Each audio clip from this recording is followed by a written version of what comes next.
আলী রাদিয়াল্লাহু তাআলা আনহুকে একজনে বলে, হুজুর তাকওয়া কি? বলে তাকওয়া হলো চার জিনিস। চার জিনিসের নাম তাকওয়া। কি? আল খাউফু মিনাল জালিল, এক হলো আল্লাহকে ভয় করা। দুনিয়ার কেউ দেখে না, একজনে দেখে। সবার চোখ ফাঁকি দেওয়া যাবে, কিন্তু একজনের চোখ ফাঁকি দেওয়া যাবে না। যিনি কখনো ঘুমান না, যিনি কখনো দুর্বল হন না, কখনো তন্দ্রা যান না, তিনি কে? যিনি সর্বসময় আমাকে নজরে রাখছেন। এমন না যে দুনিয়ায় কোটি কোটি মানুষ, কয়জনকে নজর রাখবেন? রসুল আল্লাহ তাআলা কথা রসলাম আমাদেরকে শুনে দিয়েছেন। আল্লাহ তাআলা নিজে ডেকে ডেকে বলতেছেন, ও দুনিয়ার মানুষ, সব যদি এক ময়দানে আসো, সমস্ত জিন আর ইনসান যদি এক ময়দানে থাকো, সবাই মিলে যদি আমার কাছে দোয়া করো, কোটি কোটি মানুষের দোয়া, কোটি কোটি জিনদের দোয়া, সবার দোয়া আমি একসাথে শুনি এবং সবার দোয়াতে একসাথে আমি সাড়াও দিতে পারি। সে আল্লাহর চোখ ফাঁকি দেওয়া যায় না। এর জন্য এক নম্বর হলো আল্লাহকে ভয় করা।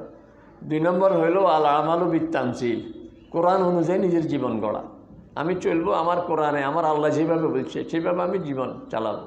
আমি আল্লাহকে ভয় করি কিন্তু চলি নিজের মন মতো, তাহলে এই তাকওয়ার কোনো অর্থ নাই। এই জন্য আল আমালু বিত্তানজিল, কোরআন অনুযায়ী নিজের জীবন গড়ানো। তিন নম্বর হলো আল কানাআতু বিল কালিল, আমাকে আল্লাহ তাআলা যতটুকু দিয়েছেন এটার উপরে আলহামদুলিল্লাহ। টাকা পয়সা, মান সম্মান, ঘর বাড়ি গাড়ি যা আছে, যতটুকু আছে আমার আলহামদুলিল্লাহ, আল্লাহ এটাই আমার জন্য উপযুক্ত মনে করছেন। এর চেয়ে বেশি হলে আমার সমস্যা হইতো, এর চেয়ে কম হলেও সমস্যা হইতো। কারণ বরাদ্দ কার কাছ থেকে?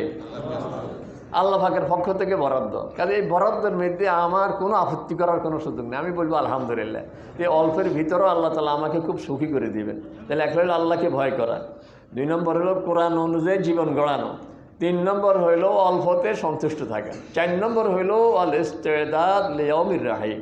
কিন্তু আমাকে এখান থেকে চলে যেতে হবে। এরকম বিদেশে একজন লোক থাকে, সে বুঝে যে বিদেশ কখন কি ঘটে যায়, কখন দড়ি পার করে দেয়, মালিক কখন ভিসা এক্সটেনশন না করেই বলে যে তোমার একামা শেষ, আর একামার মেয়াদ রিনিউ হবে না, একামার বাড়াবো না, অথবা প্রজেক্ট শেষ। এই জন্য বিদেশ গিয়ে সে আস্তে আস্তে দেশের জন্য প্রস্তুতি নেয়, বাড়িতে ঘর করে, ঋণ পরিশোধ করে, বাহিরে জায়গা জমি কিনে, ব্যাংক ব্যালেন্স জমায়, সব করি, তারপর আসতে বিদেশ থেকে চলে আসে, বলছে আর কত করবো, আমার সব এদিকে লাইন হয়ে গেছে। এই দুনিয়া আমার বিদেশ, আমাকে আসল জায়গায় ফিরে যেতে হবে, আমাকে কবরে নামতেই হবে, আমাকে হাসরের ময়দানে উঠতেই হবে, আমাকে ফুলসিরাত পার হওয়াই লাগবে, আমাকে জান্নাতে পৌঁছতেই হবে, নাহতুবা বিকল্প রাস্তায় আমাকে জাহান্নামে নিয়ে যাবে।